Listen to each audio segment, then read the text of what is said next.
Welcome everyone. It's good to see some old friends. It's been a very pleasant surprise to meet here today.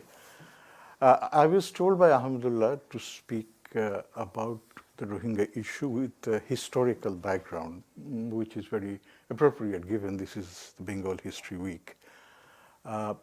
So I have, in a sense, two things to talk to you about. One is the historical roots of the exodus, meaning what are the causes historically viewed. And that, I suppose, is the prime concern in the discussion. If there is time, if it's okay with the organizers, there is a second issue that I want to also look at, which is when the Rohingya refugees come to Bangladesh and they are sort of spread out in the countryside, some in camps, but mostly without any official support, how do they live? They have no land, they have no citizenship rights, they're forbidden to work, they're forbidden to move. So here, the government of Bangladesh creates an extremely paradoxical situation. It allows them to come in, but says you can't move, so to speak, you can't eat. And so this is the question, how do they survive? So those are the two questions I want to touch upon. If I have time, I will cover the first one, and then if there is time, I'll go on to the second one. Now, I have two written papers, academic papers, which I don't have time to read out. So I will skip I'll read a bit, I'll skip sections, I'll talk, and then maybe go back to reading wherever there is time. So without further ado, the problem that we are trying to explain is the expulsion of Rohingyas, mostly Rohingya Muslims, though some Rohingya Hindus have also come as part of the exodus. Now, the Rohingyas are not recognized as citizens of Myanmar. They are regarded as Bengalis, and in that sense, as illegal immigrants from Bangladesh. I'll go into the historical bits in a minute, but the problem, this is posing the problem. So the question is, assuming that the Burmese government's concern about illegitimate Bengali immigrants is valid, does the concern about illegal immigration justify the scale and brutality of the violence which has gone into this exodus, which verges on genocide? So, is this proportionate or disproportionate reaction to a case of so-called illegal immigration, which obviously is something that is contested? So if not, then what are the possible explanations? That is what I would like to go into. And then the second part of the question is, what are the socio-demographic, economic, and political consequences for the Rohingya refugees in Bangladesh? Now, the first thing is that there has been now moving on to the historical background, there's been continuous movement of Buddhist Rakhines and Muslim Bengalis across what is now the border between Bangladesh and Arakan. This border did not exist at all times, and I don't have the time to go into the details of that, nor am I a historian, so to speak, who's specialized in that. So I will, at this point, just read out some sections of this paper, looking at the historical background. Now, both Buddhist Rakhines and Muslim Bengalis have moved between Bengal and Arakan state of Burma, adjoining the southeastern boundary of the former. The migration and/or deportation of Bengalis to the Kingdom of Arakan to work as peasants, craftsmen, and service providers can be traced back to the 16th century, if not earlier. Correspondingly, Rakhines who were fleeing persecution by the Buddhist Burman kings who conquered Rakhine, fled to what is now Bangladesh and you will see a settled Buddhist Rakhine population around Cox's Bazar, who've been there for 2 centuries. So that's just to say that there's been more or less two-way movements across this border, and this border had not crystallized into the kind of formal international border that we see today. And under the British rule, British colonial rule, of course, there was no international border in that sense of the term. It was part of the same empire, and so these population movements were internal migrations. After the British conquest of the Arakan in 1825, large numbers of Bengali laborers were brought in to work in expanding paddy production in the Arakan, leading to increase in their numbers. In-migration into the Arakan from Bengal continued during the post-colonial period, following the end of British rule. After the emergence of Bangladesh as an independent state, the extent of migration of Bengalis to the Arakan may have increased. In 1975, more than 250,000 Bengali immigrants were reported to be living in the Arakan. That's in terms of recent trends, but as I said, you can go back to the 16th century, and there is the presence of a Arakanese Bengali-speaking community at that point of time as well. Now, with the end of colonial rule in British India, the partition of 1947 resulted in the formation of Pakistan as a homeland for Muslims of the region. This encouraged political maneuvering among the Arakanese Muslims aimed at the formation of a separate Islamist state leaning towards Pakistan, or an independent Muslim state within the Burmese Union. After Burma became an independent state in 1948, a group of Muslims in the Arakan began an armed rebellion aimed at forming a separate state for themselves. While the rebellion was quashed by 1954, the upshot was that the Arakanese Muslims were indelibly marked as disloyal to the Burmese state, a distrust that has continued up to the present. As a result, they were barred or removed from official positions, and their land and property was confiscated, and restrictions were imposed upon their movements. It is in reaction to such exclusion by the Buddhist-dominated state that group identity in terms of the Rohingya community appears to have been mobilized and consolidated. The popularization of the Rohingya identity can be viewed as an artifact of resistance aimed at reconstructing the sense of belonging that had been destroyed through the systematic discrimination by the Burmese state. Armed struggles against the Burmese regime aimed at establishing a Muslim state in the Arakan continued during subsequent decades. A succession of militant organizations were set up by radical groups which aimed to gain de facto control of the Rakhine state and expel the Myanmar military through harassment and the classic tactics of guerrilla warfare. However, such efforts failed to have significant military and political impacts on the situation of the Muslims of Arakan state.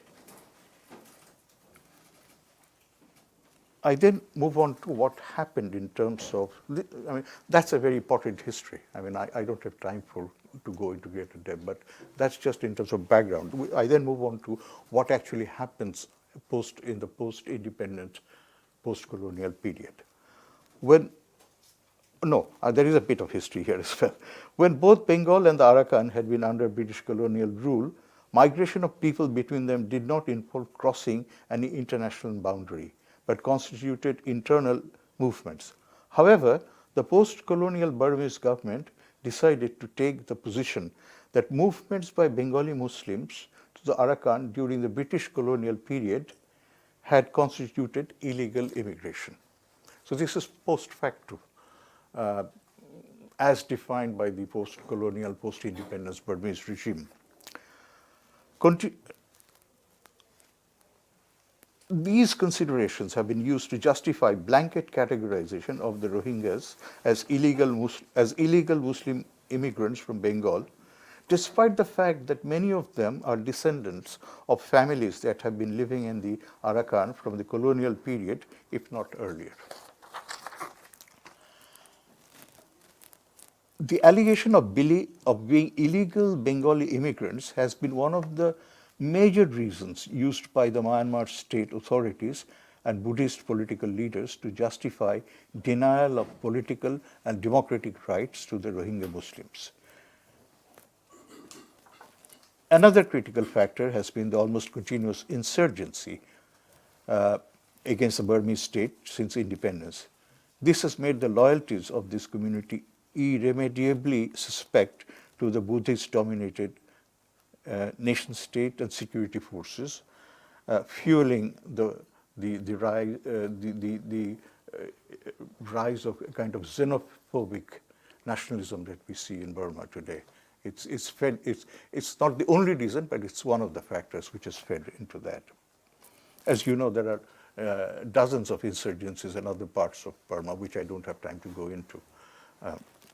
Now, this is the background in which we have disenfranchisement, persecution, and expulsion of Rohingyas from the Arakan.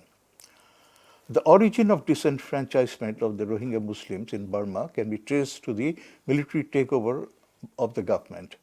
A major step was taken in 1974 when the enactment of the Emergency Immigration Act stripped the Rohingyas of Burmese nationality. This process was reinforced by the 1982 citizenship law passed by a military government, which explicitly excluded the Rohingya Muslims from the category of Burmese students, as well as the list of officially recognized ethnic minorities in Burma. About 140 or so ethnic minorities are recognized by the Burmese government. The Rohingyas are excluded from that as well.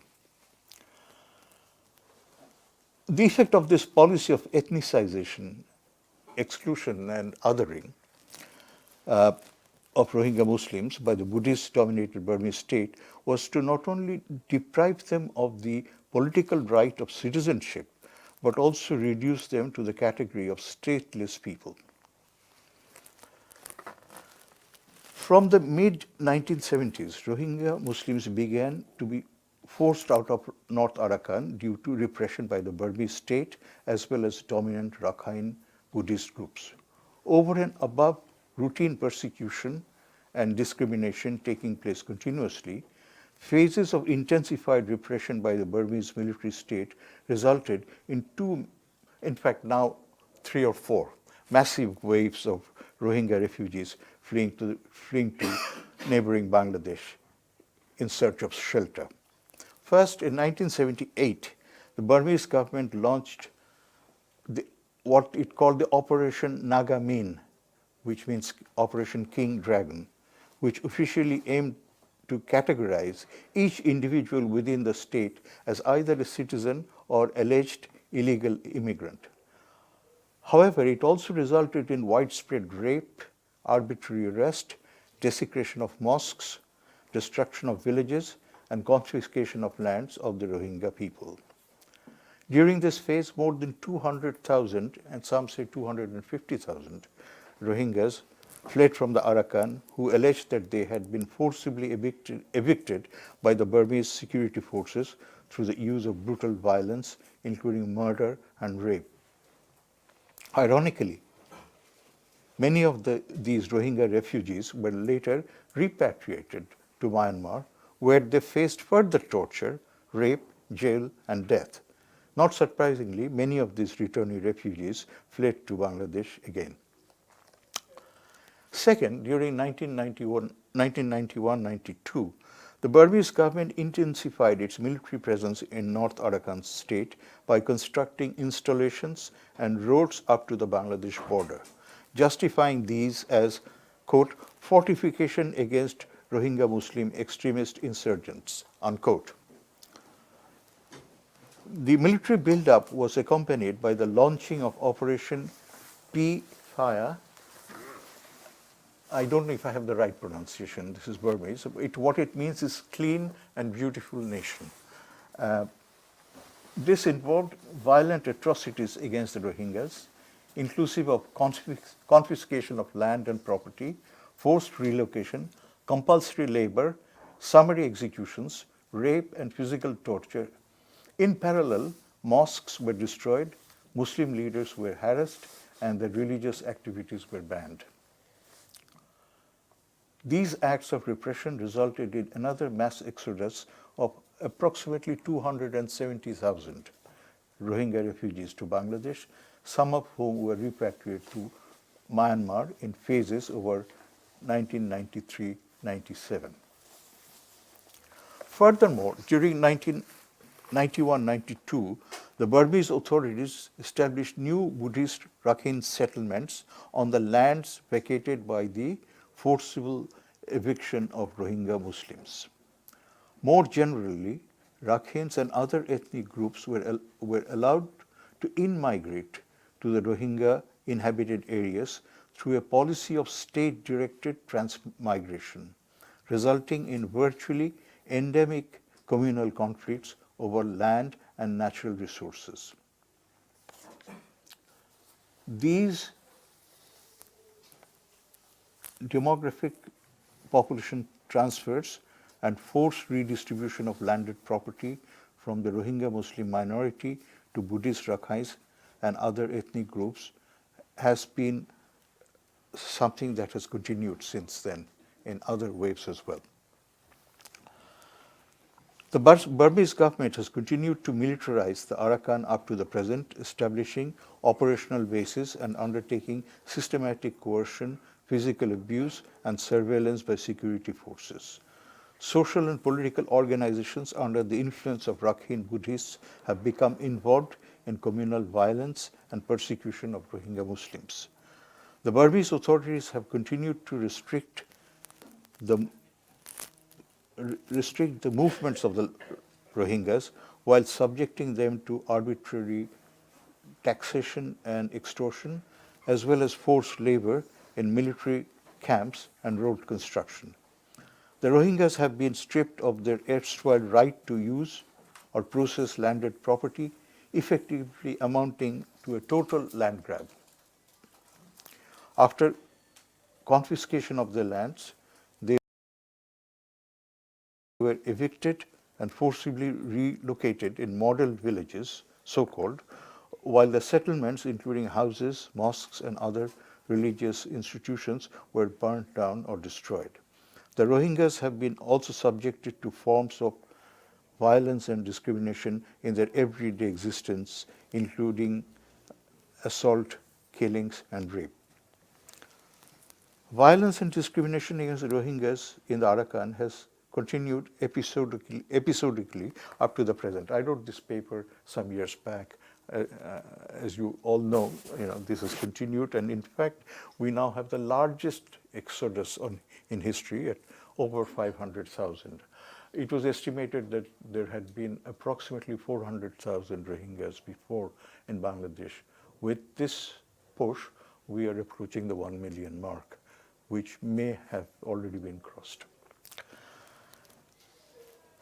So there were other significant flare-ups in 2012, 2015, and now in 2017. These varied processes led to a qualitative transformation of the ethno-religious landscape and socio-economic structure of the Arakan, corresponding to the objective of marginalization and expulsion of the Rohingyas from the region. Now, what were the causal factors which drove this process? We've talked about this thing about illegal migrants, but as I said, this is something that needs to be probed. The nature and extent of violence perpetrated on the Rohingya Muslims by Rakhine Buddhists and state agencies in the Arakan have gone far beyond any legitimate concern about... Excuse me.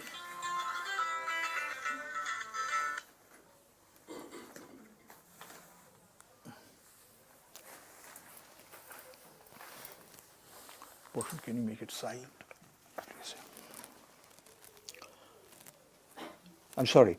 The nature and extent of violence has gone far beyond any legitimate concerns about illegal immigration and can hardly be justified as acceptable measure for their expulsion. Rather, the forced population displacements and grabbing of land associated with the physical violence are symptomatic of a much more comprehensive program of, some would say, argue genocide rather than ethnic cleansing. And I think I'm inclined to agree with that, though there may be differences in the formal definition of what is genocide. But that I don't think is a very meaningful argument to get into. Now, I'll speak for a bit without reading. So we have the historical background shows how the Rohingyas came to be branded as illegal Bengali migrants, which may have been true for some of the post-1947 migration. But for the pre-independence, pre-partition period under British colonial rule, and indeed even before that in terms of population movements, this is obviously a travesty of truth. We need to make that point quite strongly. Now, let's just look at the factors underlying the expulsion of Rohingyas. There have been several arguments which have been advanced. One is land grabs and investment interests,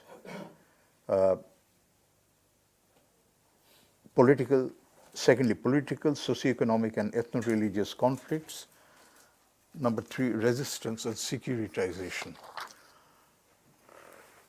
Those three arguments, those three causal factors, either singly or in combinations, may have been propelling what we see in terms of the expulsion of the Rohingyas. I will discuss each one of those ideas.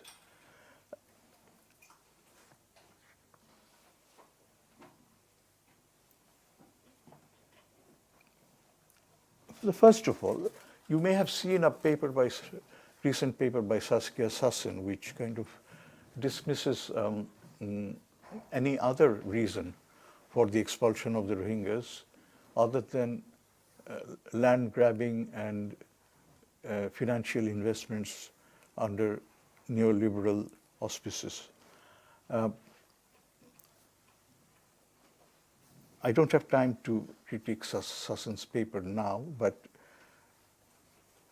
it is true that there have been investments in certain mega projects in Rakhine State.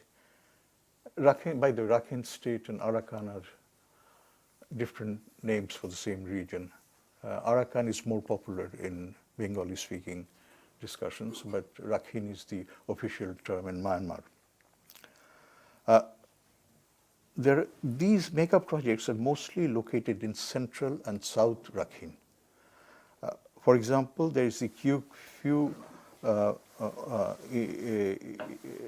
there is the gas pipeline, oil and gas pipeline to China, which is extracted from the Bay of Bengal and passes through. I think the town is called Kyukpyu. Then there is an Indian port at Sitwe. Very recently, just before the latest round of expulsion and violence, a special economic zone was announced in Mongdo city, which is within the North Rakhine area. And I have some data which suggests there has been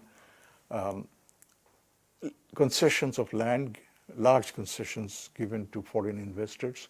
One case that I came across was a Vietnamese company, some of which are world-class multinationals, being given 120,000 hectares of land for a rubber plantation in Rakhine State. Now, all of this is true. However, we also need to look at the geography of the events and also the sociology. First of all, most of the violence and the expulsion has been in North Rakhine State, in the northern part of Arakan State or Rakhine State. Most of these mega projects are quite some distance to the south, in south and central Rakhine. For example, the Kyukpyu is 120 kilometers south of North Rakhine. So the question is, if you are going to, say, take a pipeline through London, do you need to expel all the population up to Manchester or Oxford? And is that an argument? if it is just those installations, the installations will take some land, but they will not explain the expulsion of people from a huge area, and also the land grab does not require that expulsion of people. It requires a certain amount of land. In Myanmar, the state has full control over land. There are no private ownership rights. So the state can take whatever land it wants, almost at will. Now, the only mega project which fits the land grab argument is the recent Mongdo Special Economic Zone, which could conceivably lead to eviction of people in the North Rakhine area where the Rohingyas are concentrated. But this was announced just before the 217 violence. So it cannot possibly have been a long-term factor in behind this exodus. So the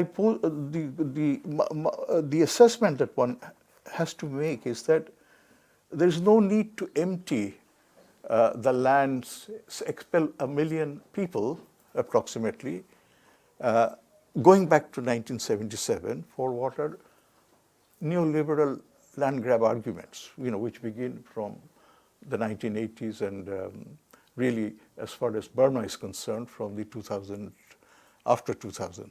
So the land grab argument is an important argument. It's a contributory argument, but it doesn't explain the long-term expulsion of Rohingyas from Rakhine State. That is my first conclusion.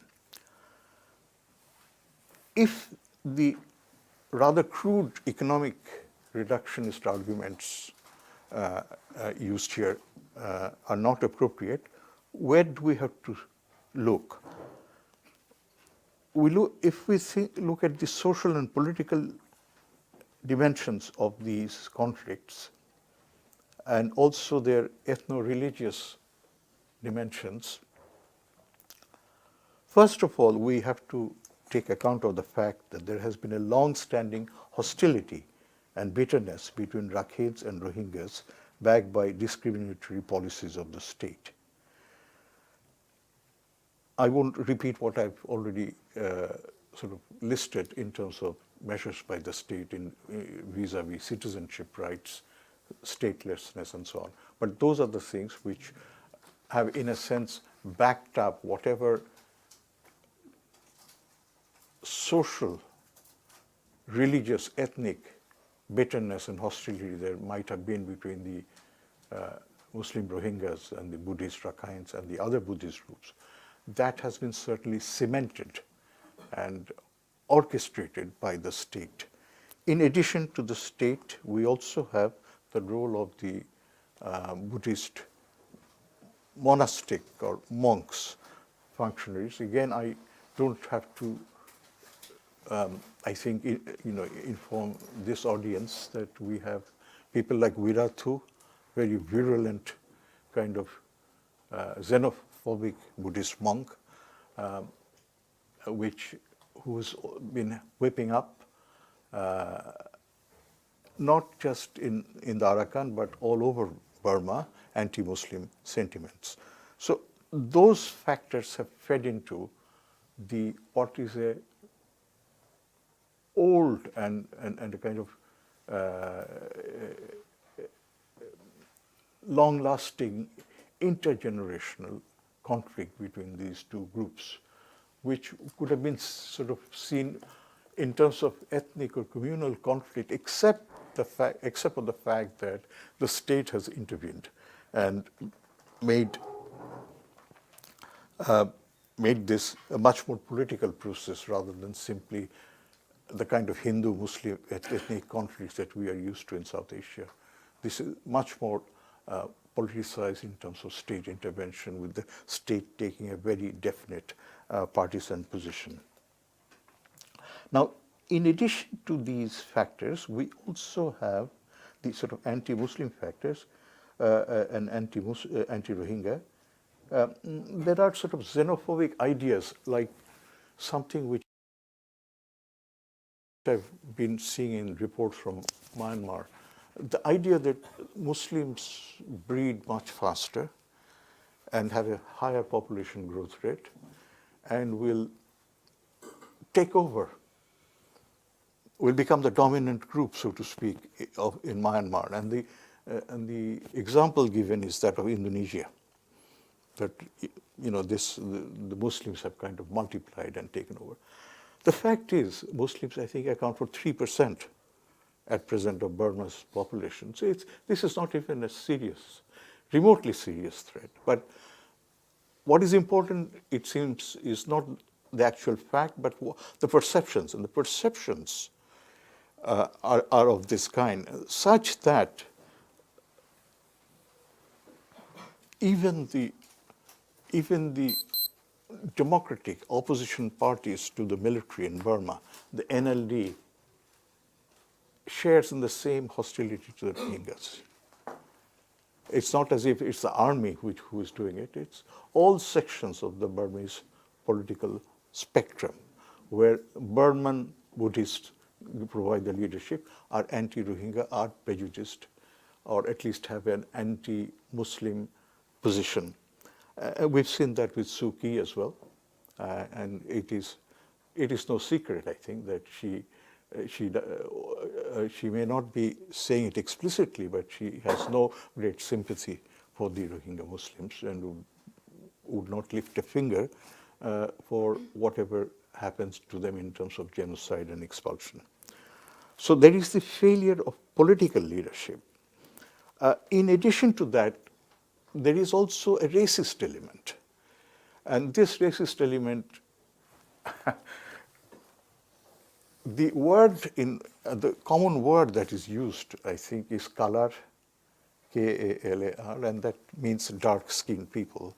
Now, this is used not just against the Rohingyas, I think it's against Indians, South Asians generally. And so there is this racism as well across Burmese society, which has been among the factors propelling this violence. And it has led to anti-Muslim violence in other parts of Burma. But in Rohingya, in the Arakan, it has taken an extreme form, a kind of limiting case. And lastly, if you think about the nature of the atrocities,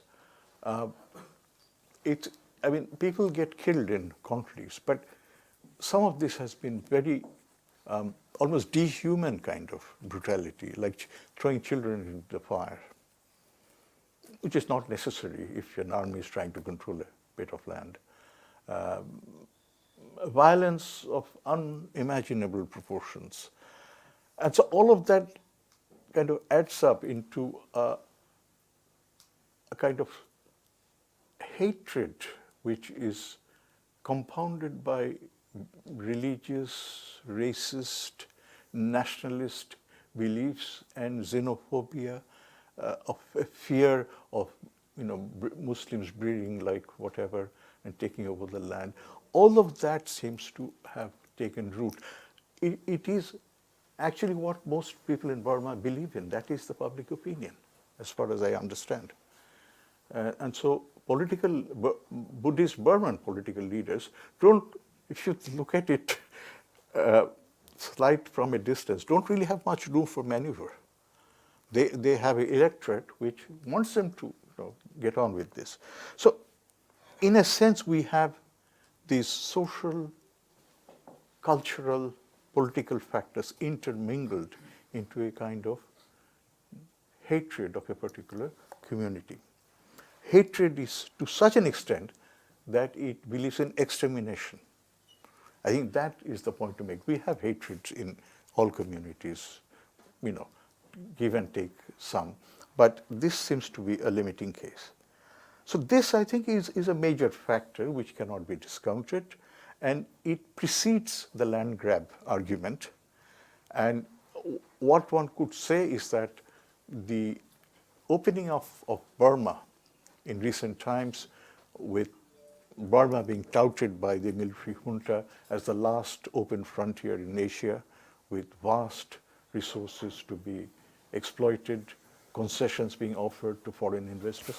All of that comes in to the story from really from 2007 crisis and onwards, and plays a certain role. But it is that just that. It is something which has entered the picture, but the picture has been propelled by these other much more dynamic kind of forces from much earlier. Now I move on to the argument about resistance and securitization. Rohingyas came to be regarded as disloyal to the Burmese nation state at the time of independence, given their preference for joining Pakistan or forming a separate state. This has kind of damned them to Burmese Buddhist nationalist groups. Now, this has been reinforced with the activities of numerous Rohingya insurgent groups, perception of Rohingyas as threat to national security. This is the idea, I think, that somehow even this ragtag band, the Arsa, fighting with knives and almost sort of toy instruments, even that is seen as a threat to national security. And therefore it has led to a kind of very heavy-handed securitization kind of response that this is a minority which cannot be trusted.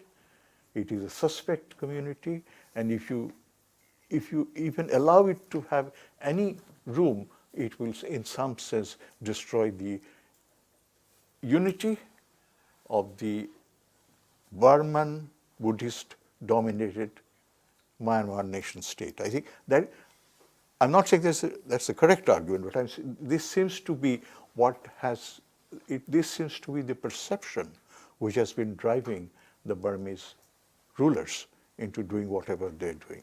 So it is, the point I'm trying to make here is that it is not just the fact that you have ethnic and racial and religious differences, that you do, but that doesn't lead to this kind of extermination. Not in other places, not even in the Arakan until these last 30, 40 years. So it is something over and above these particularistic ascriptive differences between groups of people. And that seems to be related to this idea of national security being in danger because of the Rohingya Muslims. If we accept this hypothesis, then it can explain a number of things. It explains the denial of citizenship rights, exclusion of the Rohingyas from official positions, grabbing their lands so that they don't really have any place to kind of fall back on, forced relocation, if not to Bangladesh, to internal camps, labor camps, a general disregard for Rohingya lives. All of that fits into this imagined fear of a security threat to the Burmese government. And of course, it also is consistent with the continuous militarization of the Arakan against perceived Rohingya terrorist threats.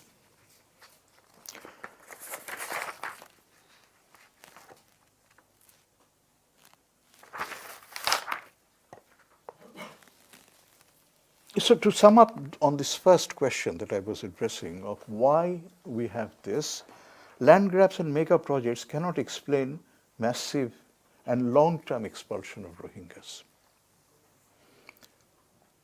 The problem is much more complex and nuanced. The land grab argument doesn't really cover this in time and not even in terms of space, because the locations, as I've said, are very different, and simply, getting land for mega projects does not require you to vacate 50% of the villages of a particular region. Nor is it simply due to the existence of ethno-religious differences per se. Those are important, but those don't lead to this kind of violence necessarily. But one must say that as far as the public media coverage within Myanmar is concerned, these are invoked prominently in the rhetoric to mobilize public opinion in Myanmar and give popular endorsement to the regime in its atrocities.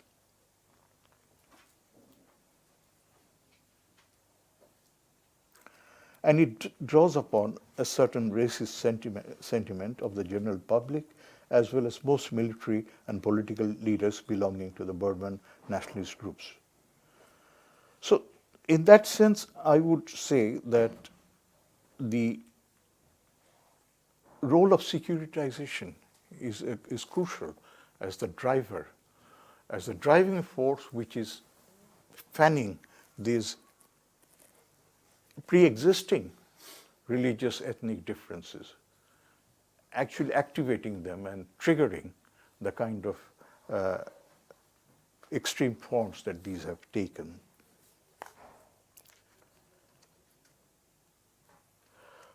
And if this argument is true, then what we are seeing is an unfolding of events in Burma now and in the future, which is going to be determined by the interaction between securitization, including military buildup and genocidal campaigns on the one hand, and resistance by the Rohingyas, but very feeble in comparison to the might of the Burmese state. I don't think we have to be great astrologers to predict that this is not necessarily going to lead to any massive change to the situation. Now, I just want to ask whether I should go on to the second question or stop here. It's okay. Carry on. Okay. The second question is, one of the outcomes, probably the most discussed and media covered kind of outcome, is the influx of over 500,000 refugees to Bangladesh now, which builds on about 500,000 which existed before. So this is the question of how do the people survive? How do they live? And again, I will read out a bit of my papers and then discuss this.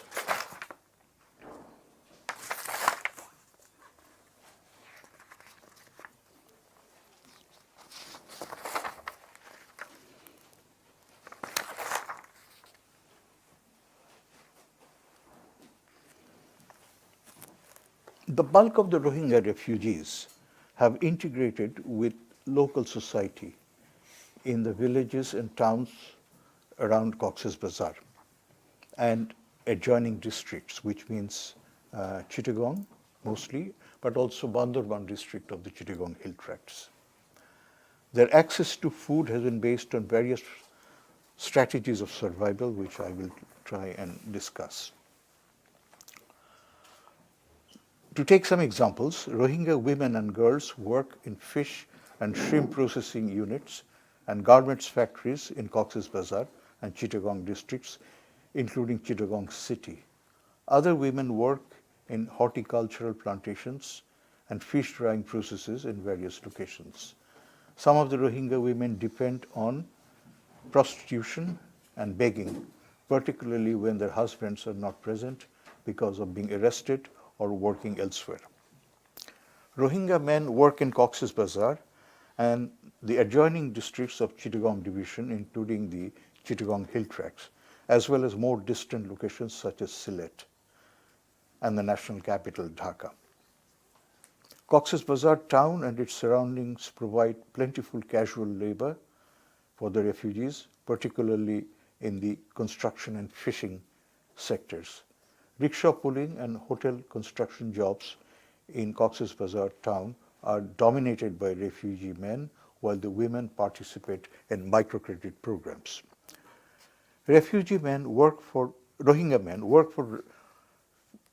for wages in fishing trawlers in the coastal areas, tied to their boat owning Mahajans or employers by debt bondage as well as clientelist relations, providing them with protection against threats of deportation to Myanmar.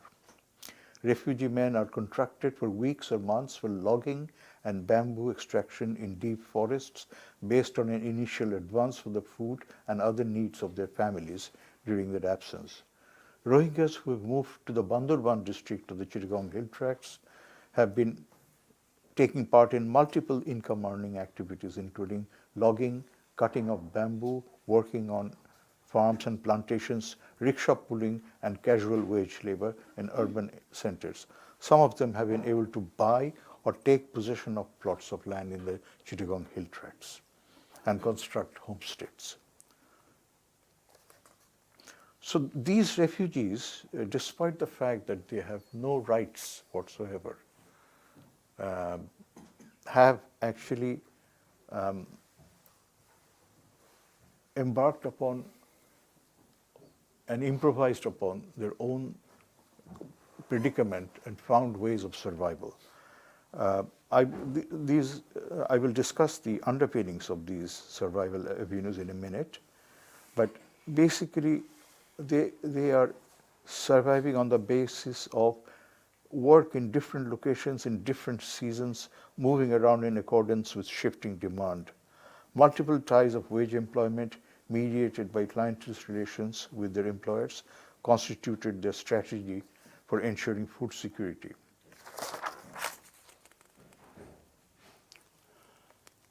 Now, this is simply a state description of how the Rohingyas have been surviving, but this is underpinned by various social and political relationships and interactions, and these have not been entirely problem-free for the Rohingyas. I'll try and summarize that. First is the idea about clientelist relations and protection. Wherever necessary, the Rohingya refugees have made payments to access jobs, transportation, and safe passage for getting passports and national identity documents, and other resources, and land as well.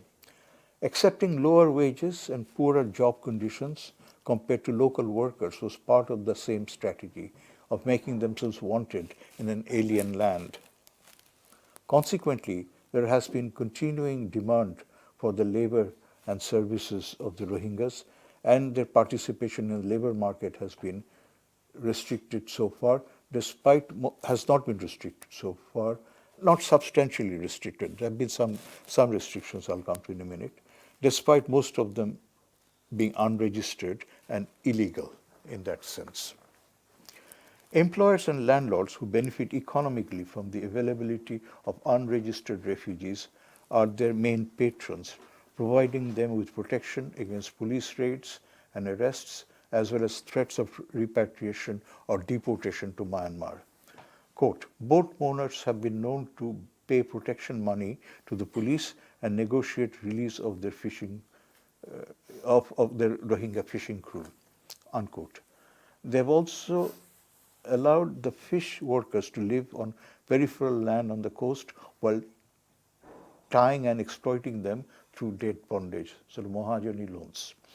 The refugee workers have developed such long-term clientelist relationships with their employer patrons, returning to work on their boats during the fishing season every year.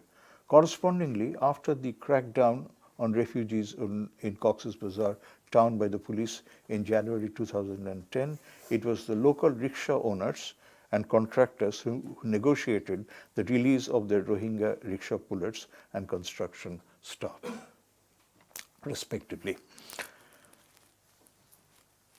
In a similar form of patronage, Rohingya women were able to enter microcredit programs with a recommendation from their landlords. Significantly, refugee women living in local village communities, as contrasted to makeshift camps, have experienced lesser sexual harassment and rape attacks compared to the women in the camps when collecting firewood in the surrounding hills. This is suggestive of a certain degree of local social protection from their host community. However, the refugees also faced extortion in the form of protection money demanded by local authorities and power holders. Significantly, such payments to the police, border guards, officials, and local patrons also help to sustain pragmatic clientelist relations that enable the refugees to continue working and thereby meet their survival needs. Indeed, the Rohingya refugees have been able to stay and access food precisely because they provide labor, services, and sources of surplus to power holders, state functionaries, and security forces, often through exploitative transactions and relationships. Overall, pursuit of livelihood activities and strategies by the refugees has depended upon multiple localized and informal systems of protection based on clientelist relations with local authorities, elite groups, etc. However, this is not the entire story. There has been discrimination and hostility towards Rohingya refugees. They have experienced varying degrees of discrimination and hostility from the state and local population of Cox's Bazar, to the extent that these threaten their livelihood options and de facto residence in Bangladesh. Such factors can also potentially undermine their survival. A recurrent complaint by the host community has been that the Rohingya refugees have worked at lower rates and riskier job conditions compared to those acceptable to local workers, thereby undercutting them in the local labor markets. The fact that the unregistered refugee workers did not have their requisite legal status and protective cover made them vulnerable to political opposition from the adversely affected segments of the local community. There have been recurrent protests by locals against labor competition from the Rohingyas, and there has been agitation to ban them from participating in some sectors of the labor market. Such pressures have begun to threaten the livelihoods of the refugees. In some instances, restrictions have been imposed on Rohingyas working in specific occupations such as rickshaw pulling and industrial work in garments factories. Even the state authorities have imposed restrictions barring access of the refugees to institutional facilities that provide avenues to food and education, primary school education, which was unrestricted to begin with, has now come under surveillance of the government. Significantly, large number of the Rohingya refugees have been helped to enroll as voters in illegal ways as a form of patronage bestowed by political parties which wanted them to serve as their vote banks. This is not unfamiliar to many of our friends here from other parts of South Asia. However, approximately 100,000 such Rohingyas were systematically disenfranchised during the voter registration checks in 2007 and 8, which was done under the supervision of the Bangladesh Army. Exclusion from the voters list also meant that the concerned refugees would not be able to serve as loyal vote banks, thus delinking them from the patronage and protection of local politicians and party organizations. This has resulted, this loss of protection has increased their vulnerability to arrests, abuse and extortion by the security forces as well as local power holders and criminals. For instance, they were made the target of intimidation and extortion by the local bosses of a powerful political party whose cadres handed over individual refugees to the security forces for deportation. Since 2010, there has been continuing agitation against the very presence of Rohingyas in Bangladesh by political interests and local media keen to incite anti-immigrant sentiments. Anti-refugee feelings among the local population has been intensified by the continued influx of Rohingyas, exacerbating the pressure of the existing refugee population on scarce resources, including land, forests, fisheries of the region. While organized violence targeting the refugees has not been reported in Bangladesh so far, they've experienced discrimination from the local population. Some instances of aggressive agitation against the Rohingyas were observed during 2010, for example, with loudspeaker announcements calling for their expulsion from villages. Individual landlords evicted Rohingyas from their rented homestead, symptomatic of the rupture of clientelist relations with locally influential people. Earlier on, the Rohingya refugees had been able to merge with the local population with whom they shared a common religion and close affinity in terms of language and culture. However, the sense of security generated by such invisibility among the local populace has been partly undermined by recent developments.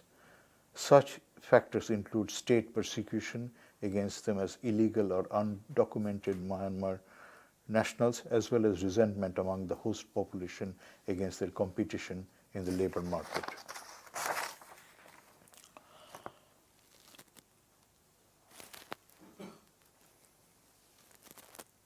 Just a few concluding paragraphs, and I think I can finish. It is striking that the unregistered refugees who had assimilated with local communities have more diversified survival avenues compared to those in official camps looked after by the UN, HCR. This is a very interesting finding. Despite having no legal status in Bangladesh, they've come close to the goal of self-reliance, displaying a greater range of livelihood strategies and spatial movements among all refugee groups.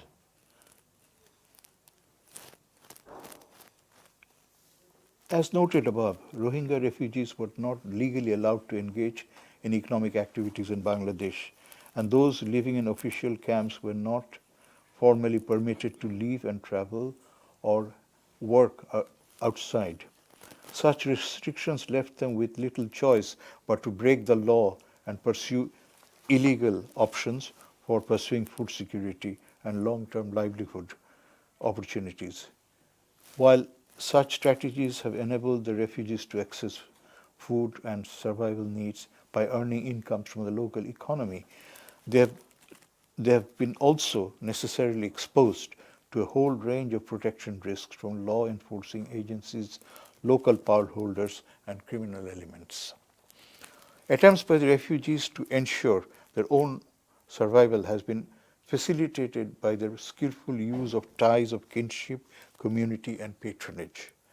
Rohingyas who had marriage ties with Bangladeshi families received food, shelter, and physical protection from their relatives, as well as help in finding employment.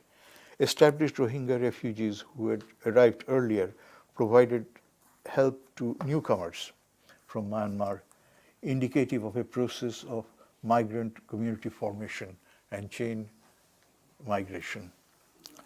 Furthermore, Rohingyas entered into clientelist relationships with local power holders, elite groups, community leaders, and other gatekeepers, enabling them to earn incomes and receive protection against possible deportation.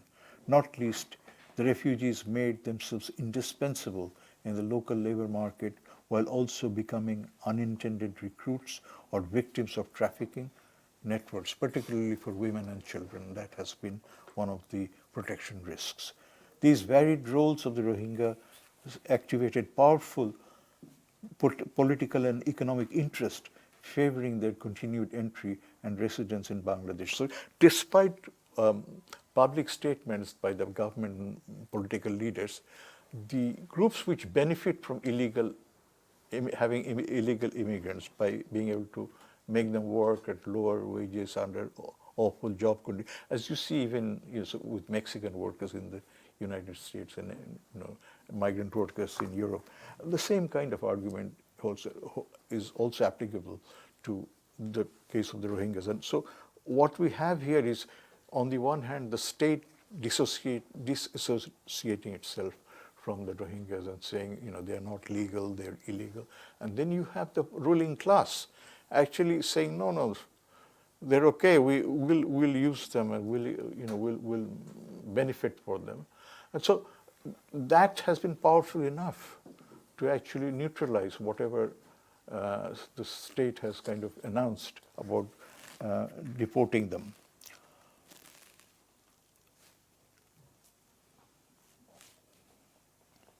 The Rohingyas attempted to ensure their livelihoods through a number of strategies. They accepted low wages and returns to make their presence profitable to their employers, landowners, and patrons.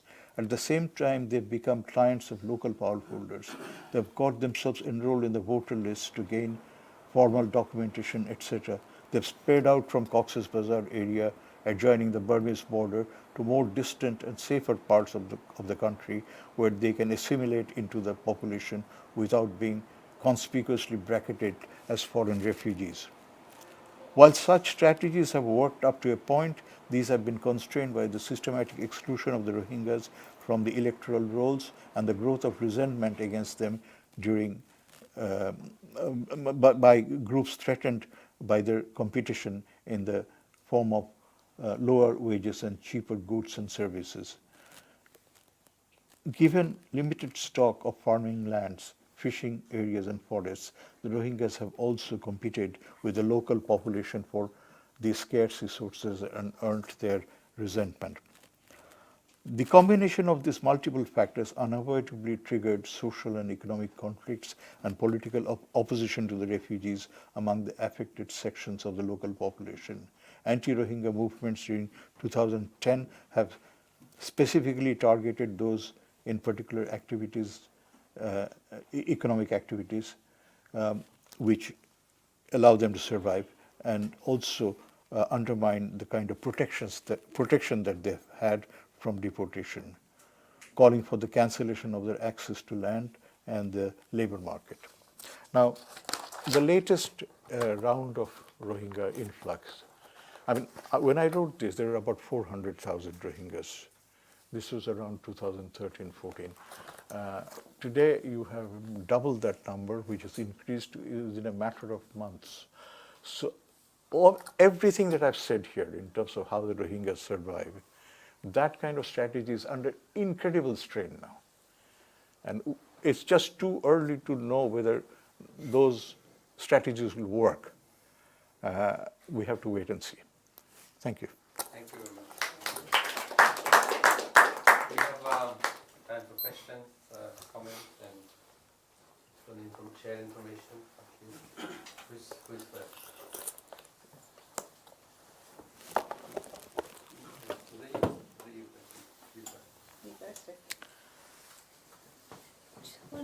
On the historical question, you describe what sounds like a vicious circle of insurgency and repression, with this perception of disloyalty as a badge being put on the Rohingyas.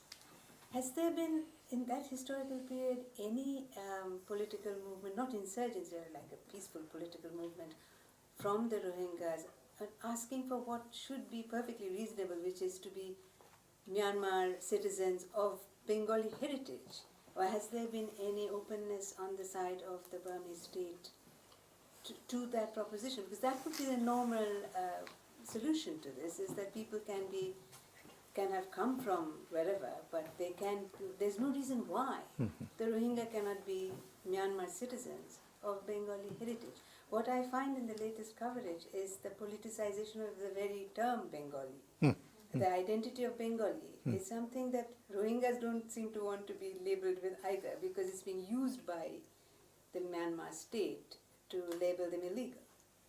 But in actual fact, there's no reason why they can't be both people of Bengali heritage, as I'm sure there are plenty of British citizens here of Bengali heritage.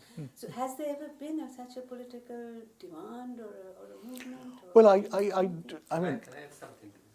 We spoke to some Rohingyas, and they don't have any links with Bengal, right? They're not, some Rohingyas that we see on the TV, they look a bit like Bengalis, and they speak like Bengalis. I've met some Rohingyas who don't look at all like Bengalis, and they say they have no links with Bengal, historically in terms of ethnicity.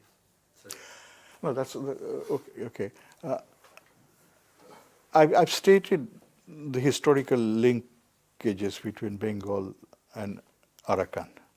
I mean, I've done it in a very summary fashion, and it's not But I think I've said enough to say that the Bengalis are not something new in the political sphere of the Arakan or Myanmar.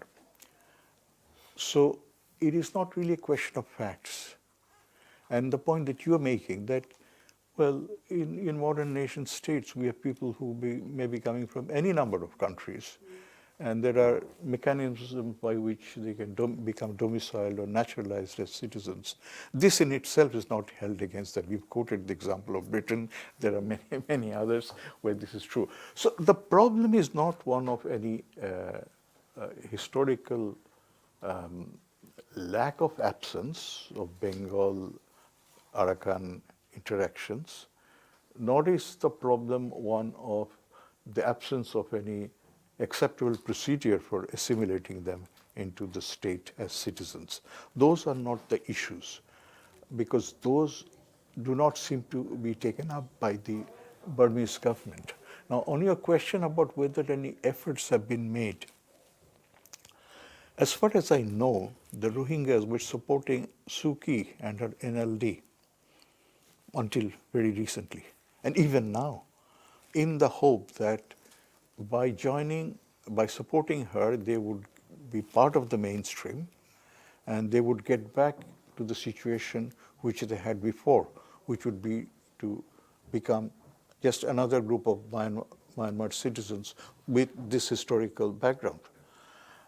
So it is not the case that they've not been making that effort. I mean, that's been, one of the things that I find striking from reading reports from Myanmar and from the refugees' testimony is that their bewilderment at what they perceive as betrayal by the Burmese democratic movement under Suu Kyi, of which they were part. There was a Rohingya minister at one point, and there were Rohingyas who were officials in the national NLD, the party, Suu Kyi's party, and she systematically threw them out after she was released.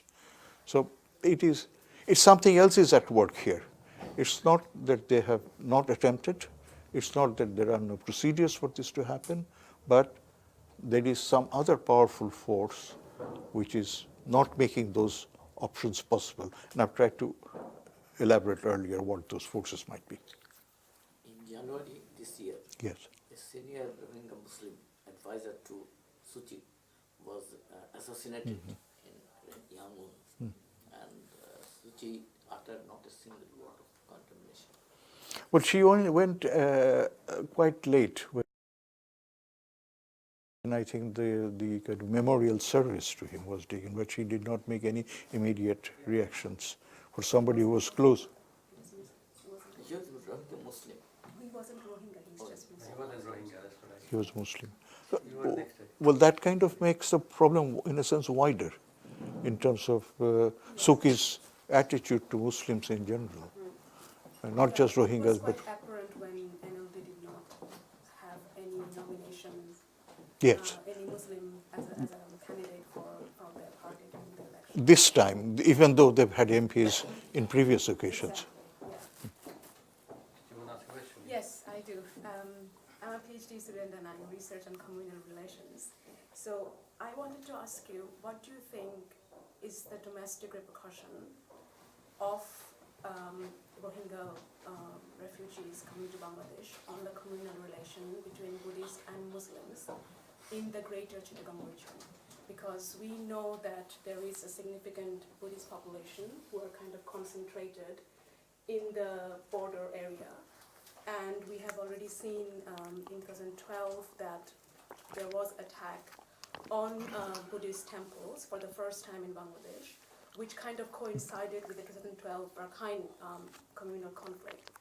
And since then, the Bangladeshi government has sort of securitized the whole matter of communal tension in the Causal Factors area. But do you think that now that this new surge of Buddhist religious nationalism has kind of taken hold in Myanmar, and then we are getting sort of the Rohingya refugees, do you think a combination of these factors can affect the communal relations in Bangladesh? Yes. I've heard, I've had written communication from Buddhist friends saying that they are aware of threats being made to Buddhists about, why don't you go back to Myanmar, that kind of stuff. It's not general, it's not government policy, and I don't think it is reflective of the population, the Bangladeshi society as such. I don't think it's representative of that, but there is no doubt that there are some individuals or groups who've been making such noises. I have a separate paper, which I don't have time to discuss, where I've looked at the interactions between the conflicts on both sides of the border. So that would include the persecution of Buddhists and other minorities in Bangladesh by the Bengali Muslim-dominated government and army, on the one hand, and what I've described in the Arakan, and how these have, in a sense, interacted in parallel. You're quite right in saying that the exodus of Rohingya Muslims here because of atrocities by not just the Burmese state and security forces, but Rakhine Buddhists and monks played a part in the destruction of the Ramu temples in 2012. However, it's not true that that was the first ever incident of destruction of Buddhist temples in Bangladesh. This has been going on in the Chittagong hill tracts, which adjoins Ramu area from years, decades ago during the insurgency. But if you are talking about the area outside the Chittagong hill tracts, I think this might be possibly the first destruction of Buddhist temples, but by no means of minority temples. I mean, Hindu temples have been destroyed. Yes. Just quickly, what I see in the CHT, what is happening in the CHT, it's kind of seen as a Bangladeshi version of nation building and their way of curbing insurgency. But Ramu and Cox's Bazar was kind of away from that, and this is getting, especially the 2012 conflict, getting more of a communal flavor. So that's how I was separating. I'm sorry, I didn't follow your argument. Could you? So the 2012 attacks on the Ramu temple by the Muslim in Bangladesh. Yes. That was more of a communal. Compared to? Compared to the CHD one, which is more of Bangladesh government's effort to curb insurgency in the CHD. Oh, I see. Is that what you're saying? So that's how I was separating these two. So do you agree with that? I don't actually. I don't, because in my analysis, the destruction of the Ramu temples was, even if it was apparently done by mobs on the rampage, including political cadres of the ruling party and the opposition party, this was orchestrated by the state.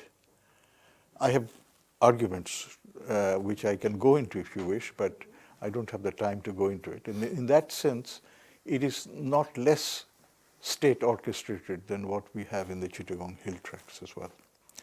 That is, my analysis. And to put it very, very briefly, even with the wild mobs going wild, if you look at the mechanics of the destruction of the Buddhist temples, one temple was destroyed every hour. This process went on for 36 hours. The central government, including the head of government, knew about it within the first few hours of temple destruction. It went on. And nobody came to rescue them. The police, the local administration folded their hands. All of that cannot happen just because a popular mob is raging. These are bureaucrats and technocrats, military and civil bureaucrats, who are listening to orders, and the orders were not to intervene. So, and there is an argument about why the state of Bangladesh and its government might have wanted that. But that is something I can discuss on another occasion. Any question? Locally, within the Bangladeshi community in the UK, there are talks of trying to hit the Burmese in the pockets, like economically. We're trying to boycott some of their products. For example, there are talks of boycotting the fish importation or buying fish locally. Do you think that will have any impact? Boycotting The fish, the Burmese fish, product by whom? Where? by Us the here. Bangladeshi community within the UK. Oh, I see. So I see. do you think that will have any sort of impact, or will it actually hit the Rohingya community even further? I just have honestly, I have no idea how significant the import of Burmese products like fish to the UK, what percentage or what proportion that is of the total exports of the Burmese trade. If it's a significant proportion, then it could hit them. But if it's not very significant, I doubt whether it will affect them as such. But honestly, I need more facts to give an opinion either way on that one. I mean, from your studies, do you know any of the export for the Rohingya community? Is there any separation from the state of the Burmese community? I don't think the Rohingyas are kind of significantly involved in the export thing. The fisheries in Burma, as far as I know, the marine fisheries on the Bay of Bengal coast is dominated by Thai trawlers and Thai boats, which have entered into agreements with the military and kind of civil power holders in Burma, and we don't know on what basis, but one can imagine that there are kickbacks and payoffs, which makes that possible. So the Rohingyas, that affects not just Rohingya fishermen, but also the Rakhine fishermen, who also suffer from the domination of the Thai trawlers into their areas. So it's a much more complicated problem than the kind of Rohingya-based problem that I was focusing on. But I honestly don't know enough to answer your question on that one. We'll go to Ayub now. Yeah, I was going to ask you about your views as to what the solution is in the long run to this problem. Then in your second part of the contribution, you started talking about how the Rohingya arrivals in Bangladesh are trying to integrate and assimilate into the local society. Does this mean that their nationalistic aspirations is not going to get any further? I like to think that it is not going to be the case, because with the new influx, we are talking about a larger number. And ultimately, if you ask the Rohingya refugees in Bangladesh and those who are fleeing, they will probably say that they want their own state, which is one of the reasons why they are being targeted, because the Burmese regime see them as a threat. And historically there was, I think, although I can't confirm, but there was a bit of the state within the Arkhine region, which was a Muslim kind of settlement historically, which also included part of Chittagong. Yes. Before, yeah. And Chittagong at one that's right. point of time was part of the Arakanese Empire. So this nationalistic aspiration of Arakanese Rohingyas, also includes the part of Chittagong where they are now coming and residing as refugees. I had the opportunity to visit, and I met you at that time in '92 with the chair of British Council's British Council of Refugee Chair, Lord Ennell, when the influx started in 1991. And I was astonished to observe the complexity in the issue. There were, Rohingyas who were coming in, and they were kind of scheming with local Muslim party leaders how they can kind of pursue their nationalistic aspirations to get their state in Arakan, which also included the place where they are. So some of them coming as refugees thinking that they're coming back home. This is their land historically. Oh, you So it's mean a they very were thinking of Chittagong as part of the greater... their land from which they have been expelled I see, historically. I see. So it's a very complex scenario. I mean, I think I mean, what you say is, I mean, there is a historical basis for saying that, but I've not come across, you know, in my immersion into this literature and my fieldwork in the Cox's Bazar area, I've not come across that kind of view. So where, you know, what is they your are... picture about the nationalist aspiration of the Rohingyas? Is it going to fade away, disappear? Well, it's hard to, you know, predict the future, but as social scientists, all we can say is look at the trends and, you know, look at the present situation and try to see which way things are likely to move. What we've seen over the last 40, 50 years is systematic weakening of the Rohingyas, systematic expulsion.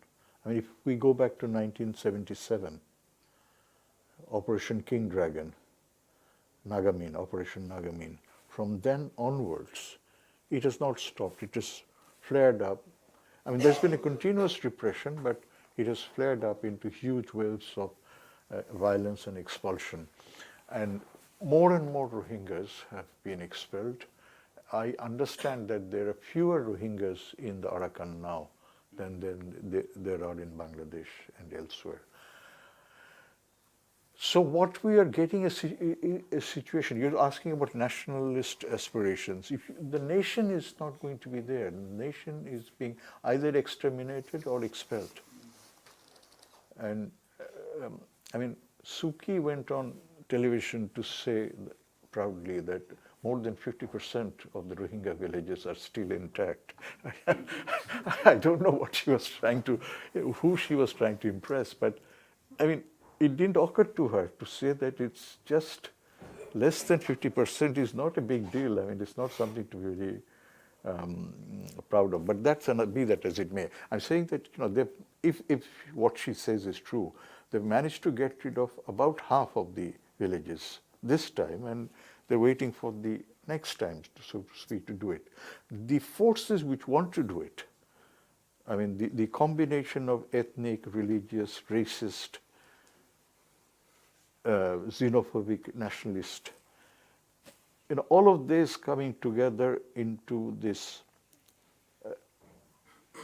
exterminating hatred of the Rohingyas, there is absolutely no reason why that will change, unless other forces intervene. Now, you look around the region, China supports the Myanmar regime, India supports the Myanmar regime, the Russians support it, the US has been supporting it for a long time. Recently, it's been making noises about human rights, but major US multinationals are, you know, into big deals. The Asian Development Bank is in the business of investing in an Asian corridor in that region. All the forces which dominate the global economy are in cahoots with the Myanmar regime. Who cares for the Rohingyas? I mean, there is oil and gas in the Bay of Bengal. That's enough, in some sense, to persuade all of these. I mean, if you think in terms of realpolitik, sort of a Machiavellian understanding of these things, I don't see any big powers intervening. They may make noises, but as you see, even in the Security Council, they've not even been able to agree to a common censure, not to speak of condemnation or sanctions. So I doubt, and the Bangladesh government is schizophrenic. I mean, it did not want to accept the Rohingyas. Following Indian government policy of calling Bangladeshis infiltrators, the Bangladesh government started talking about the Rohingyas as infiltrators. that language is still being used. The Bangladesh government only accepted the Rohingyas this time because it had no options. I mean, all its attempts to kind of stem that tide failed. I mean, the floodgates had opened, and even the Bangladeshi security forces and border guards, even though they were following orders, they would turn their face the other way and let stricken refugees pass. So, something much more powerful than government directives and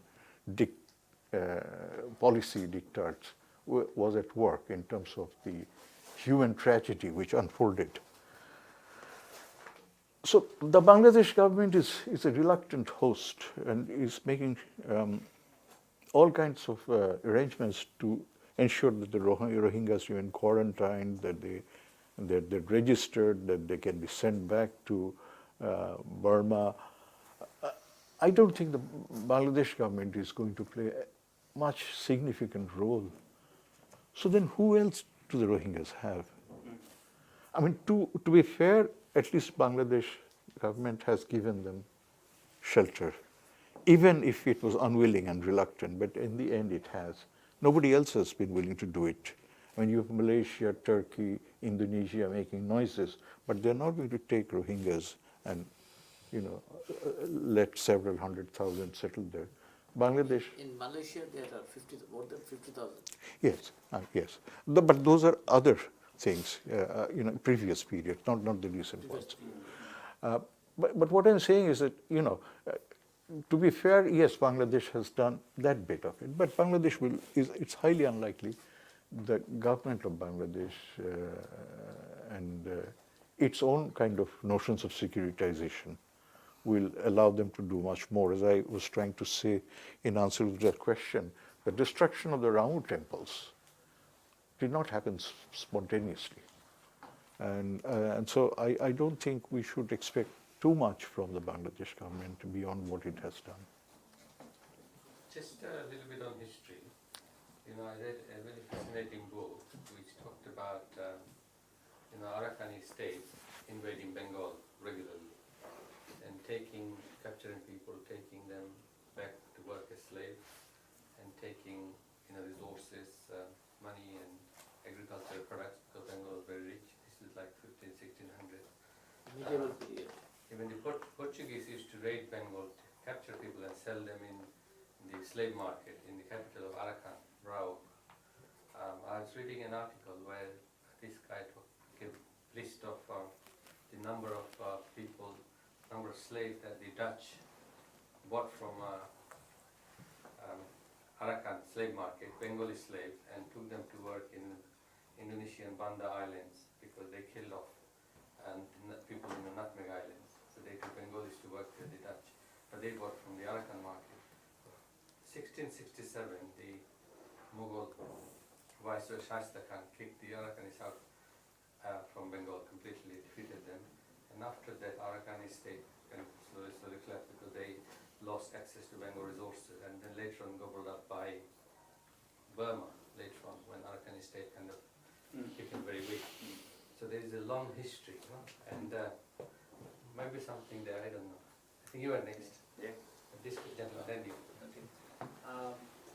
So I actually found the whole securitization argument to be very, very valid and powerful. Just want to extend that a bit. I think there is also within Myanmar there is a competition over the securitization discourse, because if you look at the success of the military junta government, and their success in terms of dealing with some of the other ethnic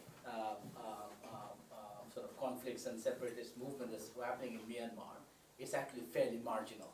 They're actually much less successful in any of those other cases compared to sort of stepping down in terms of the Rohingya people in the Arakan. So in some ways, for the military regime, it is really important to demonstrate the success in terms of their own relevance within this sort of current, arrangement that we see, in terms of their military prowess in many ways depends on showing success, and this is really, really important. This is the only success they can show compared to any other of the many other ethnic conflicts and separatist movements basically going on in Myanmar. And that's sort of, that comparative perspective is, I think, would also be important to sort of bring into consideration. That's very interesting because, Kevin Woods has been writing on this about what he calls ceasefire capitalism, where truces are signed with insurgent groups by the Burmese junta. This has been happening with the Shans, the Kachins, and other groups. In the case of the Shan groups, it's been the jade trade, which has been very powerful. So you've got, in all of these instances, you've got, or at least in those instances, you've got powerful business interests cementing this alliance between military, the military groups, military officials, and the businessmen. But in the case of the Arakan and the Rohingyas, there does not seem to be a comparable alliance. Now, is it because of a lack of feasibility, or is it because of a lack of intent? Is a good question. Whitechapel will be closing in half an hour's time at 9 o'clock. If you're using a public PC, please begin to save your work, as computers will log off automatically at 1:45. If you're using your own laptop, if you could also kindly power down at 1:45. Thank you. Right, I don't really know the answer to it, but clearly, the empirical fact is that the military has been far less effective and successful in terms of being able to deal with those, and that could simply be because the equilibrium there is such that it is very difficult to be successful.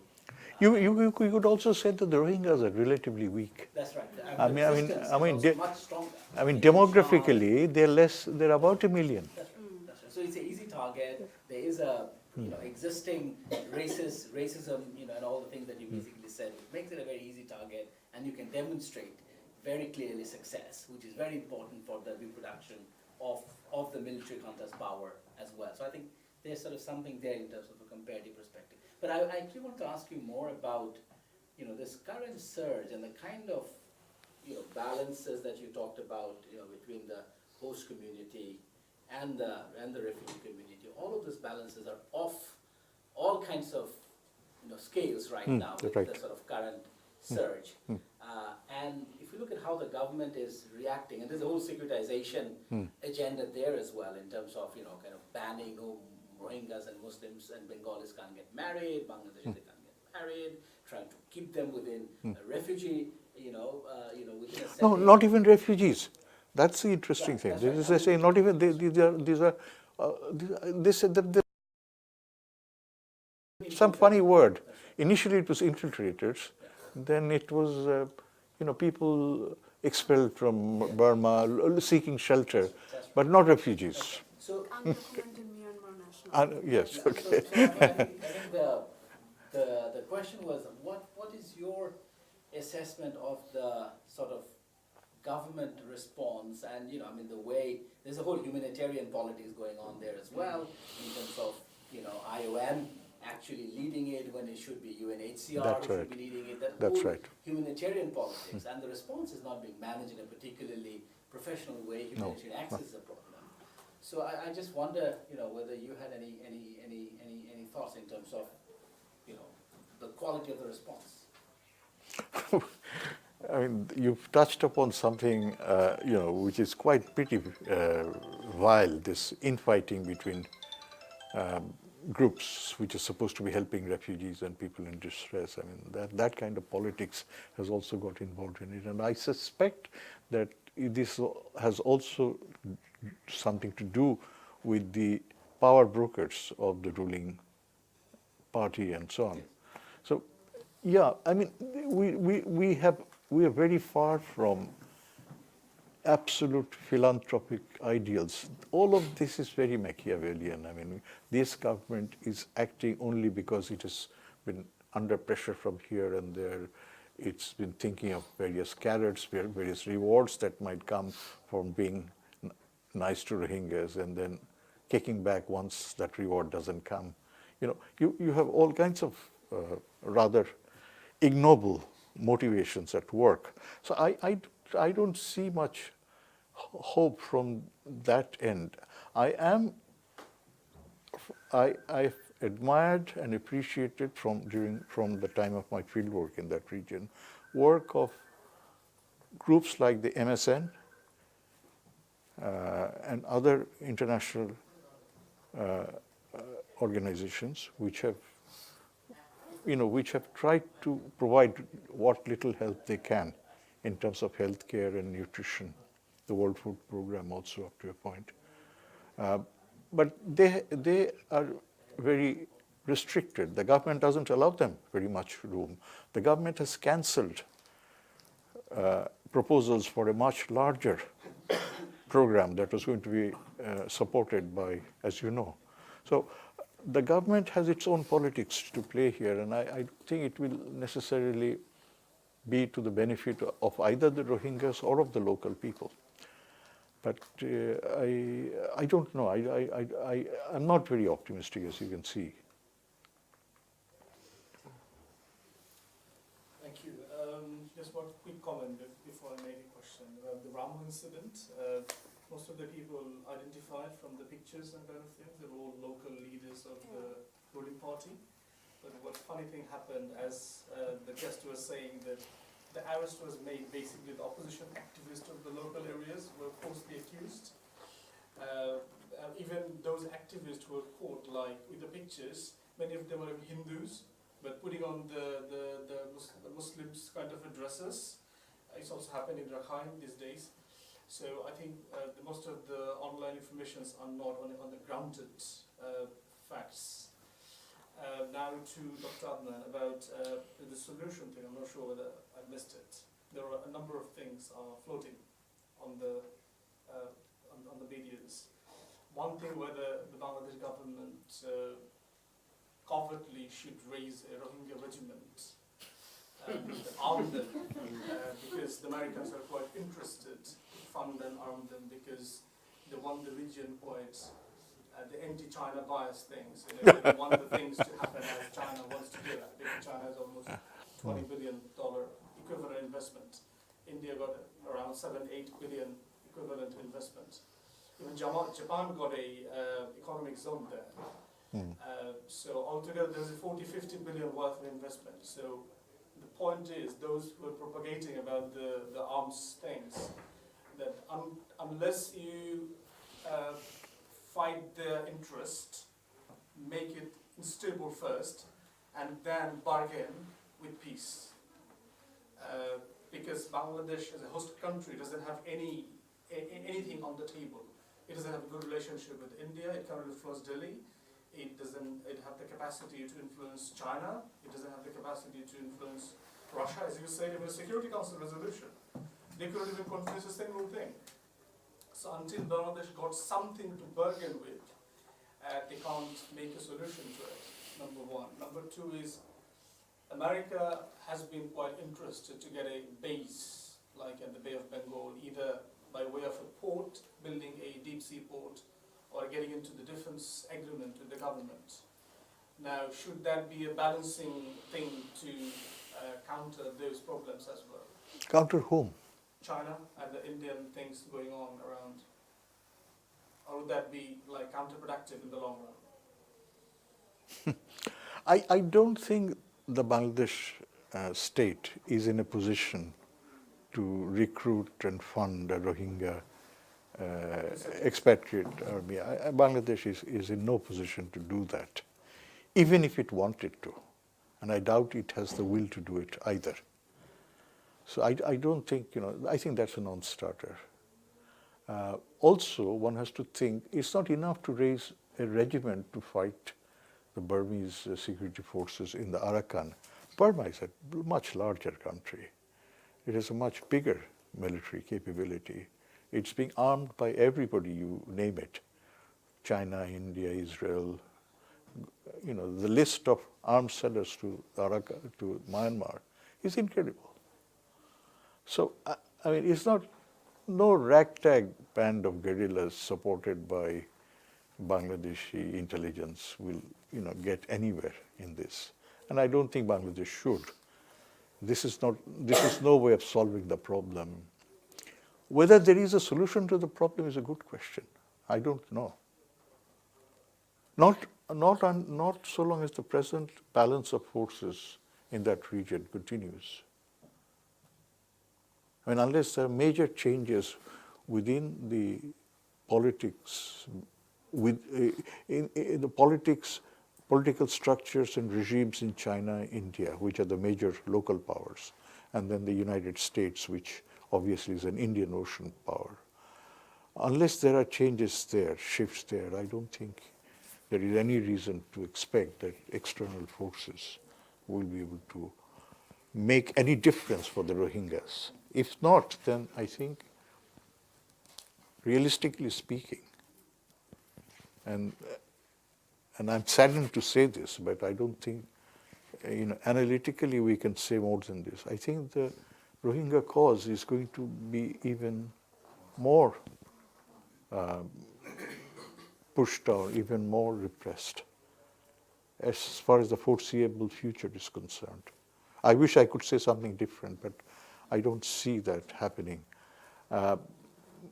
My friend, you may have a better answer to than that, but at the moment the balance of forces are against. The violence is not this quite upset me. Is this like as this attack on September is really triggered the whole message with this support to the like inside normal people. The media is spinning, and then any media inside Burma is only free from the state. You can't. So like this is like quite as tricky. If you violence, then with this a very massive problem. The regime will be taking it really serious, and then this raises hatred, society way back, including on some cities. So this is another way I don't want to see it. Also, on the other hand, there will be Arakanese army out there at the same time. What's the Arakanese population compared to Rohingya within Rakhine? Sorry? The Rakhine state, Yeah. pre-expulsion of the Rohingyas, Mm-hmm. what percentage of the population? Yeah, Rakhines are much kind of 60%. 60%. 63-4% Yeah. were the Yeah. Muslim Rohingyas. Yeah, Muslim and the Muslim are tiny. No, I don't know before the expulsion. Before the Yeah, Rakhine before the expansion, yes. small. No, yeah, they are small. To Yeah, add no. to add to the general depression of our conclusions, it seems clear that the democracy seems to have aligned against the Rohingyas, the democracy in Myanmar, because there are votes. There are many more Burman votes for Suu Kyi than the Rohingyas. So they are an Yeah, easy target. Rohingya really give their life for the cause of freedom. I know them. We fight together with those people, even though they fight for their independence. So I don't know what's the law. It's all about the power. That is because of this is a channel that military can easily push it, easily, but push it better because of Islam. There was a similar thing, not in the violent sense, similar thing what happened to Fiji. When Indians suddenly became majority, and then what's the general's name? He intervened, and lots of Indians had to leave. They didn't kill them like what's happening in Burma. Large number ended in Australia and New Zealand. Now the Indian population is a minority now, and after all the problem and what happened to Fiji as well, slowly I think some kind of normalcy is returning. Now Indians in Australia, they're becoming very, relatively speaking, economically richer, and now they're visiting, taking money and spending money in Fiji. Personally, what I think, in Rakhine State, Rohingya, they won't take them back, basically. my personal opinion, but I could be wrong. They might take few, but they want to keep them in a very small minority. And the other Rohingya, they're going to spread out Malaysia, Bangladesh, Arabia, and England maybe. Might take some later on. Raju, you were the I next, just want to last say a question. couple of things. What Abu was saying was, in the same building, there was a lady working here 10 years ago. And that's when I did go to Burma in 2002, but I was only allowed in for one day, because I wanted to see the Tamil refugee situation. Which refugees? The Tamil refugees, because since '52, Tamil. they have sent away 300,000 Tamils from Burma. From Burma? Yeah. Yes, okay. So now okay. you've got Burmese colonies all over Bangladesh, India, and Pakistan from the '52 expulsions. Okay. Yeah. Yes. And I wanted to check. I wanted to, and I was talking to a couple of people, and until early this year, there was actually one Burmese Indian guy living in Brick Lane, and he was also explaining the situation, especially when the the Buddhist temples were burned down, and then the retaliation happened in Thailand and Sri Lanka. But the lady who was working here, she was actually from Chittagong, but she was Bengali, and she told us a lot of stories about how they're not considered Bengalis, they're seen as Burmese, even though they were naturally from Bangladesh, from Chittagong. And she said they grow up thinking that they're not Bengalis because they're not seen as Bengalis. And it was a quite education, learning that way. They said naturally the boundary should have been that we should have been in Burma. That's what she was saying, that she's not allowed back. When she said we should have been in Burma, She meaning... meant she's a Buddhist Yes. from Chittagong. And so, does she mean... Their mentality is that they're treated as second-class citizens. And she was trying to explain that because she's not seen as a Bengali, they naturally grow up thinking that they're more aligned to Burma than they are to Bangladesh. You can understand what I'm trying to say. It's certainly true that... I never knew about that. I knew about the violence and everything that goes on in there, but that was the first time that you got a first-hand account. She said her parents are not allowed back into Bangladesh, and when she went, she said she has to sign once in the morning and sign in the police station once in the evening. But she said they've been taught by the Bengali population that they're not Bengalis, real Bengalis. But the other thing I want to ask is, I've been following the Rohingya situation from the Indian point of view, because there's 51,000 refugees taken by India, and India is saying that they don't want to give citizenship until they know what Bangladesh does. I think the Indians are saying they want to expel the Rohingyas. Yeah, it's been stopped by Supreme Court. Yeah. But at the moment they can't expel because I think 40,000 has been registered as refugees, so they can't, expel. And then there's other problems now that there's Tamil refugees who haven't been given citizenship, there's Kashmiri refugees, and there's Pakistani refugees, Afghan refugees, and then they're saying there's too many refugees in India that they don't know what to do. And I'm just trying to follow it from that point of view. And do you think, I'm just trying to say to them that I'm trying to get to a village in the Indian border, but I don't think they'll give me a visa. They've rejected my visa. But I'm trying to get where there's nothing but refugees. Which part of India? It's on the Tripura border, border. And there's these villages that are just nothing but refugee villages. These are from... Only one of them is a Bengali village. All the others are actually refugees that were sent by the Burmese in the 70s. Oh, I see. Okay. Yeah, and there are these villages that... I see. it would have been easier if this person was here to explain it, that he's a refugee as well. And there's these villages on the Tripura border that is just completely not related to Bangladesh or Burma or India, but they're just stuck there, and and then they've got half citizenship or whatever, but now there's all these political games with the Rohingya refugees in India now. Yes. Like you said, no one else, there's only Bangladesh and India that's got the refugees. No, they're all We have a called, quick response. they're called infiltrators, not refugees, unfortunately. Well, didn't Aung San said that they will take back 250,000? Who? I thought there was some kind of talk that they Bet- were going between? huh? Between Bangladesh I and thought, from Bangladesh, the Rohingya refugees. I thought they said Who said that? I don't know. I think Aung San I read Suu it Kyi. somewhere. I can't remember who said it. You see, every time that Aung San Suu Kyi said no, that. she's made those sounds, but the history is that every time there has been talk of repatriation. In 1977 or 78, a formal repatriation agreement was signed between Bangladesh and Burma, and some Rohingyas were sent back against their wishes.